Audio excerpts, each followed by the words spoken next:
Joyeuse fête! Joyeux Noël! Je suis peut-être pas le premier à vous le dire, mais ce matin, c'est un peu spécial. On fête la naissance de Jésus, c'est un grand jour.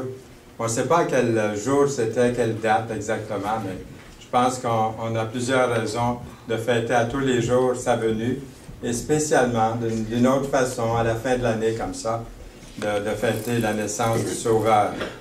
Et j'ai agrémenté le message de ce matin avec un fond de musique.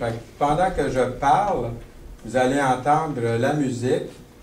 Ça veut dire que si vous n'aimez pas trop ce que vous entendez quand je parle, vous pouvez toujours écouter la musique. Et puis si la musique vous dérange, vous pouvez toujours essayer de m'écouter. Ou faire les deux, ça serait l'idée. Alors, c'est un peu spécial parce que c'est Noël, et puis je pensais... Ces chants-là, pendant que vous les écoutez, il y a des paroles qui vont vous venir certainement dans la mémoire des cantiques que vous connaissez bien. Alors j'espère que ça va vous plaire. Le message de ce matin est intitulé « On affiche complet ». On connaît peut-être mieux ça sur No Vacancy. C'est basé sur Luc 2, 1 à 7. Et des fois, on voit ça en voyage, vacancy ou no vacancy. Est-ce que vous avez déjà fait un voyage et puis partout où vous alliez, c'était toujours marqué no vacancy? Et là, vous étiez tout en transpiration. Il était minuit et demi ou quelque chose comme ça, il était tard.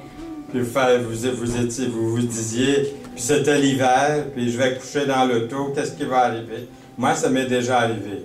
Avec tous les voyages que je fais, ça m'est déjà arrivé, puis même des fois de coucher dans l'auto parce que je ne pouvais pas... c'est toujours sage de réserver d'avance. Donc, pas de place. Alors, ça nous met un peu dans la situation du message d'aujourd'hui. Pas de place, no vacancy. On affiche complet. Et nous lisons dans la parole, en ce temps-là, c'est écrit dans Luc, si vous avez vos Bibles, je vous inviterai à suivre avec moi, ceux qui aimeraient suivre dans leur Bible. En ce temps-là, parut un édit de César Auguste, ordonnant un recensement de toute la terre. Ce premier recensement eut lieu pendant que Quirinius était gouverneur de Syrie. Tous allaient se faire inscrire, chacun dans sa ville. Nous lisons ensuite. Joseph aussi monta de la Galilée, de la ville de Nazareth, pour se rendre en Judée, dans la ville de David, appelée Bethléem, parce qu'il était de la maison et de la famille de David, afin de se faire inscrire avec Marie, sa fiancée, qui était enceinte. Sa fiancée était enceinte. Il y a une trentaine d'années, ici au Québec, ça regardait mal. Une fiancée qui était enceinte. Aujourd'hui, ça passe un peu comme ça, mais je le souligne en passant ici. Et ce qui met, je dirais, l'accent et une surbrillance, pour utiliser le mot informatique, sur le fait qu'elle était enceinte, mais conçue du Saint-Esprit, et non pas d'un homme. Et c'est bon que l'Écriture le mentionne de cette façon-ci. Pendant qu'ils étaient là, le temps où Marie devait accoucher arriva, et elle enfanta son fils premier-né. Elle l'emmaillota et le coucha dans une crèche, parce qu'il n'y avait pas de place pour eux dans l'hôtellerie. Est-ce que vous entendez toujours la musique? Oui. OK. On pourrait parler ici, si vous voulez, du dilemme de l'hôtelier. Il y a des gros problèmes là, sur les bras. On va voir pourquoi.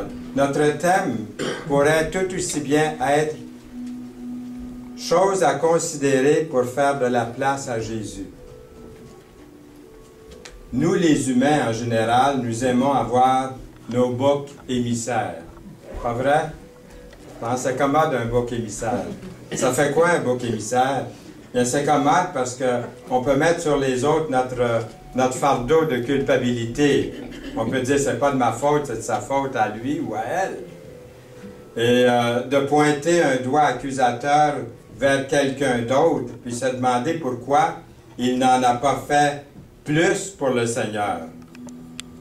On est porté dans la nature humaine peut-être à agir comme ça. Puis un de ces boucs émissaires que nous retrouvons dans le Nouveau Testament et qui fait l'affaire de bien du monde, c'est l'apôtre Thomas. Avez-vous déjà entendu dire quelqu'un? Moi, je suis comme Thomas. Si je vois pas, puis si je touche pas, je crois pas. Hein? On a déjà entendu ça. Je suis un Thomas, on le dit même en se pétant les bretelles. Hein? Je suis un Thomas. Ça pourrait soulager notre conscience de savoir qu'un apôtre du Seigneur s'est fait prendre à douter, imaginez-vous. Un autre bouc émissaire, celui que j'ai choisi pour le message d'aujourd'hui, pourrait être l'hôtelier de Bethléem. À sa place, on n'aurait jamais été aussi inhumain de laisser l'enfant Messie de côté, hein, on pourrait peut-être se dire. Et puis, mais pensons-y un instant. L'hôtelier a besoin ce matin plutôt de notre sympathie et de notre compréhension. Il fait face à un vrai dilemme. Il est devant quelques inconvénients, pour dire le moins. Premièrement, l'hôtelier a des problèmes. Le village est plein de monde. C'est un petit village. Il n'y a pas beaucoup de population durant l'année. Mais là, le village est plein de monde venant de partout. Et les affaires vont très bien. Est-ce que vous êtes allé au centre d'achat cette semaine? Est-ce que vous êtes allé faire un tour, acheter quelque chose? Il y en a qui disent non, ça c'est bon. Hein? Parce que si vous êtes allé, c'est épouvantable. On voit que l'économie reprend un petit peu au Québec parce que les gens vont magasiner. Et puis, ici, les affaires vont à merveille pour l'hôtelier. Mettez-vous à sa place. Les gens viennent s'inscrire dans leur ville natale, incluant Joseph et Marie, parce que Joseph était de la maison et de la famille de David, dans Luc chapitre 2, verset 4. L'hôtelier ne pouvait pas prêter toute son attention à une seule famille. Ces gens-là arrivent, il ne les connaît pas, ils viennent d'ailleurs. Et puis, il avait les mains pleines juste d'essayer de placer tout et chacun. Ses affaires marchaient tellement bien, marchaient trop bien. Et c'est peut-être ça son problème, les affaires marchaient trop bien. Plusieurs luttent durement pour réussir dans les affaires. Et pendant ce temps-là, ils n'ont pas beaucoup de temps pour s'occuper des autres. Ils s'occupent surtout de leurs affaires pour arriver. Et quand enfin ils ont réussi, quand ils arrivent dans leurs affaires, ils ont finalement atteint, ils ont fait beaucoup d'argent et réalisent qu'ils ont manqué bien des choses dans leur vie personnelle, dans leur vie de famille. L'homme a tellement travaillé fort pour réussir, pour faire un peu d'argent, pour avoir une maison, une auto et toutes sortes de choses, qu'à la fin, il a négligé des gens qui étaient tout proches de lui. Ça peut être des enfants, ça peut être son épouse. Et les deux, c'est vrai, ça peut être le cas de l'épouse aussi, qui n'a pas vu ses enfants, ne les a pas vus grandir parce qu'il y avait des besoins, il fallait aller travailler, il fallait faire autre chose. Et puis lui, peut-être, c'est un peu ça. C'est pour ça que je disais tantôt, il mérite notre sympathie pendant... Il ne faut pas trop l'accuser d'être inhumain, parce qu'il y a des besoins, il a voulu les rencontrer. Mais sa business était-elle devenue le point central? Est-ce que c'est ça qui prenait toute la place? Les gens même étaient-ils pour lui comme tout simplement transformés en outils pour faire avancer ses affaires, pour le faire réussir? C'est comme le politicien qui dit « Je ne connais personne. Je ne connais que des votes. » Est-ce que ça arrive, ça, de temps en temps? Ou c'est comme l'homme d'affaires qui dit « Je ne vois pas les gens. Je vois seulement leur portefeuille. Je vois seulement leur argent. » On pense souvent que le monde, que ceux qui sont à l'aise, qui ont réussi, n'ont pas de problème. Mais c'est souvent le contraire. J'ai entendu dernièrement quelqu'un qui avait réussi à dire « J'ai maintenant peur. » Mais je dis « T'as peur de quoi? Tout va bien, t'as réussi, tout ça. » Mais j'ai peur de perdre. J'ai peur à cause de l'argent, toute l'incertitude qui existe dans le monde aujourd'hui. J'ai peur de perdre ce que j'ai. Quelqu'un qui n'a pas grand-chose, il n'a rien à perdre. Et puis, quelqu'un qui a juste assez pour vivre et puis pour se nourrir, c'est peut-être les gens les plus heureux qui sont satisfaits de ce qu'ils ont parce qu'ils arrivent, ils ont leur maison, ils ont peut-être leur auto, ils ont juste assez pour vivre, ils n'essaient pas d'avoir plus. Peut-être c'est eux, peut-être les plus. Mais même là, ces gens-là, des fois, veulent avoir plus. Donc, voyez, encore une fois, si j'avais 2000 $ de plus, je serais heureux. Hein? Si j'avais 10 000 si j'avais 1 million de plus, là, j'aurais plus de problème. L'hôtelier devait avoir son lot de soucis, on peut s'imaginer. Et peut-être bien, et sûrement, il y avait des compétiteurs. Pensez-vous qu'il y avait des compétiteurs, qu'il y avait des ennemis? Je pense bien. Il n'arrivait certainement pas à satisfaire tout le monde, même ses proches. On imagine quelques-uns de ses soucis. Sa propriété qui se fait endommager. Des choses qui se font voler à l'occasion. Le bruit, etc. On pourrait en nommer plusieurs. Il avait assez de problèmes comme ça sans s'occuper des problèmes des autres. Logiquement parlant, il n'avait pas de place dans son hôtellerie pour l'enfant Messie qui devait naître d'un moment à l'autre. Deuxièmement, l'hôtelier a des problèmes sociaux. Il y a des gros problèmes, il y a des problèmes sociaux. Habitué aux gens des alentours, il connaît les gens, la plupart, c'est un petit village. Il devait tout à coup user d'impartialité. Les gens de Nazareth, il y en arrivait, puis les gens de Nazareth, comme vous savez, n'avaient pas très bonne réputation. Ah, ces gens qui arrivent de Nazareth, là, n'étaient pas bien vus. Et puis, il y avait des gens de partout, des habitudes différentes. Ils étaient habillés différemment, peut-être un dialecte différent. Ils arrivaient d'un peu partout comme ça. Et 30 ans plus tard, Jésus retrouve la même attitude. La même attitude lorsqu'il choisit ses disciples. Au verset 46 de Jean 1, nous lisons, Nathanaël lui dit, « Peut-il venir de Nazareth quelque chose de bon? » Jésus de Nazareth. Jésus de Nazareth.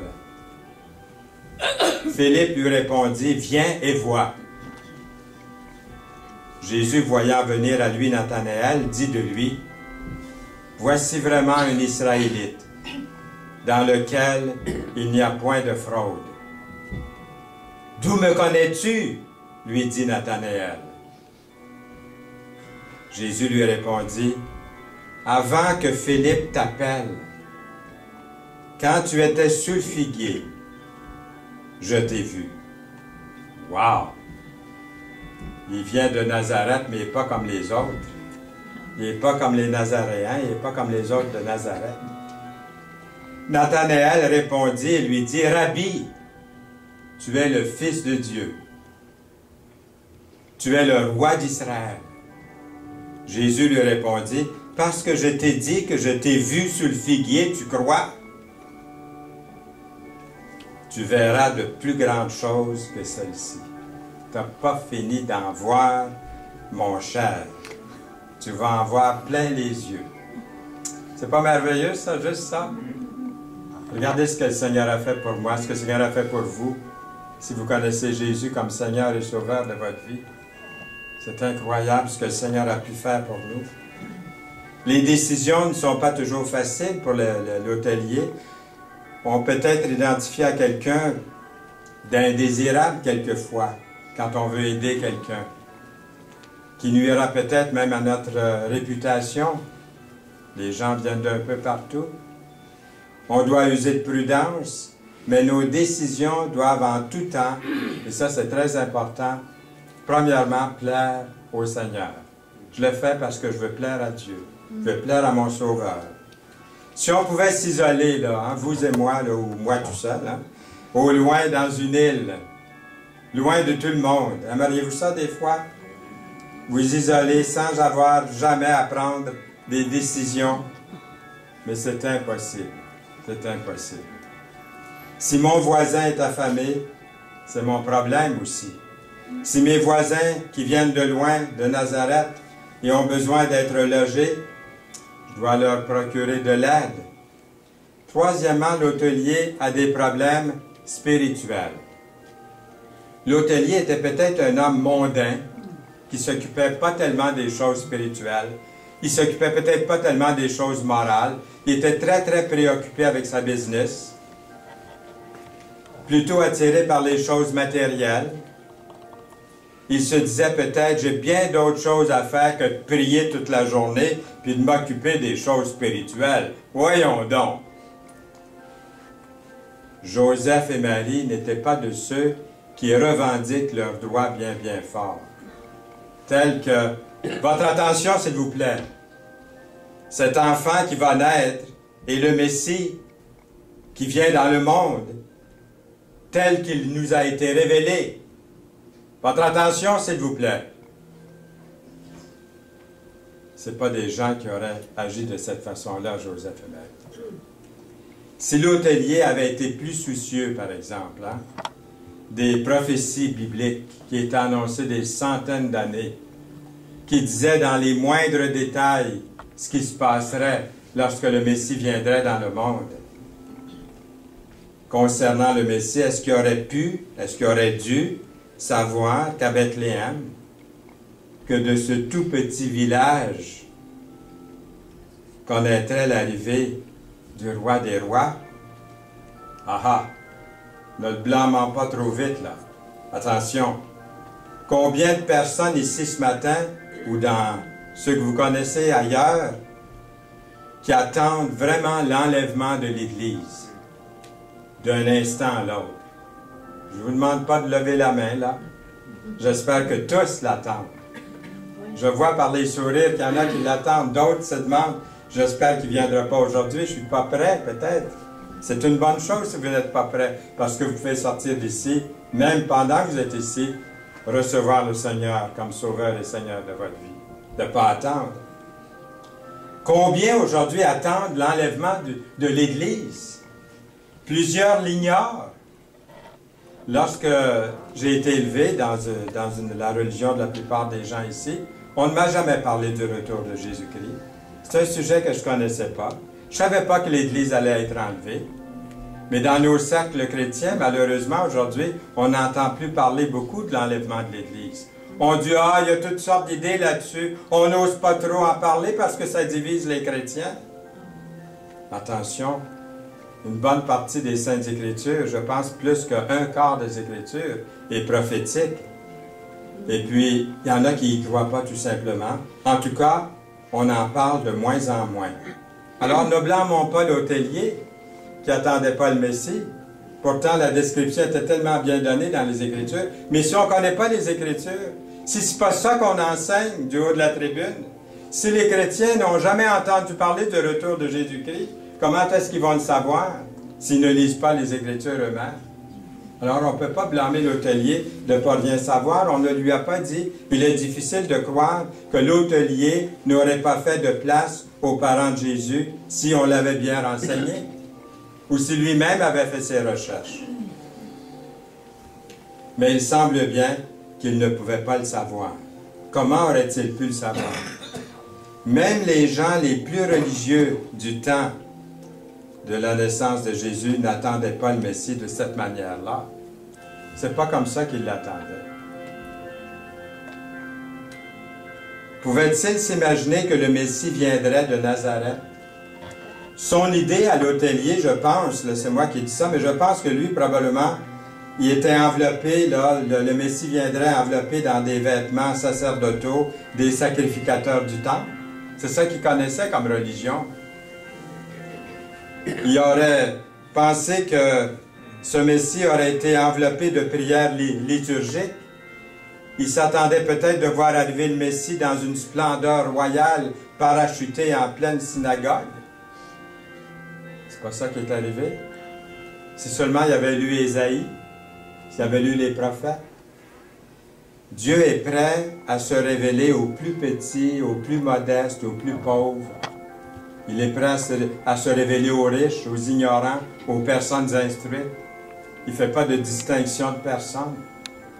Des gens de tous les niveaux sociaux, races, couleurs, ont fait de Jésus leur sauveur et Seigneur. Dieu n'est pas attiré par le prestige ou l'argent ou par l'ignorance ou l'instruction. Il ne fait pas exception de personne. En conclusion, Jésus n'est pas venu dans le monde pour venir chercher quelque chose. Il est venu tout donner. Car Dieu a tant aimé le monde qu'il a donné. Car Dieu a tant aimé le monde qu'il a donné son Fils unique, afin que quiconque croit en lui ne périsse point, mais qu'il ait la vie éternelle. Que ce verset-là, qu'on connaît tellement bien, aille jusqu'au plus profond de votre âme ce matin, encore une fois. Chacun de vous ici ce matin, que ce verset aille au plus profond de votre être, de votre cœur, de vos pensées. Dieu ne fait pas exception de personne, je le répète, pas de favoritisme entre les gens, pauvres ou riches, instruits ou ignorants, il les aime tous à un niveau égal. Quel prix a-t-il payé? Il a payé le même prix pour vous et pour moi. Le prix de son sang versé à la croix. Le même prix qu'il a payé pour vous, c'est le prix qu'il a payé pour moi. Avant de naître dans ce monde, Jésus n'a pas demandé l'avis des meilleurs spécialistes du temps ou recherché les plus beaux palais pour son Fils. L'Écriture ne fait aucun reproche à l'hôtelier. L'hôtelier était déjà occupé. Personne n'a montré de l'hostilité, si vous avez remarqué, envers Joseph ou Marie. Il n'y avait tout simplement pas de place dans l'hôtellerie pour eux. Quelle est la place que je donne au Seigneur dans ma vie? Quelle place donnez-vous à Jésus dans votre vie? Se pourrait-il que Jésus rencontre le même problème aujourd'hui lorsqu'il cherche à habiter dans notre cœur, dans notre maison, dans nos affaires, dans nos loisirs? Les gens n'ont pas vraiment de la haine pour Jésus. C'est très rare que je rencontre quelqu'un qui haït Jésus aujourd'hui. Parmi ceux qui sont les plus loin de Dieu, c'est rare que je rencontre quelqu'un qui haït Jésus. Ils n'ont pas vraiment de haine pour Jésus. Ils n'ont simplement pas de place pour lui. Quelle est la place réservée au Seigneur dans votre vie? Est-ce toute la place? Est-ce la deuxième place? Est-ce la première place? Est-ce la dernière place? Ou à la fin, s'il n'y a plus de place, qu'est-ce que vous allez faire? Nous lisons à un scribe, Jésus lui répondit, les renards ont des tanières et les oiseaux du ciel ont des nids, mais le Fils de l'homme n'a pas lieu où il puisse reposer sa tête. Dans Matthieu 8, 20. Car vous connaissez la grâce de notre Seigneur Jésus-Christ, qui pour vous s'est fait pauvre, de riche qu'il était, afin que par la pauvreté, sa pauvreté, vous soyez enrichis. 2 Corinthiens 8, 9. En elle était la vie, et la vie était la lumière des hommes. Elle était dans le monde, et le monde a été fait par elle, et le monde ne l'a point connue. Et la parole a été faite chair. Elle a habité parmi nous, pleine de grâce et de vérité. Et nous avons contemplé sa gloire, une gloire comme la gloire du Fils unique venu du Père. Qu'allez-vous faire? Allez-vous lui faire cette place? Lui faites-vous cette place? Amen. Amen. Seigneur, merci pour ta parole, de nous parler par cette naissance qui a été réalisée dans ce monde. Dieu fait homme, Emmanuel, Dieu parmi nous.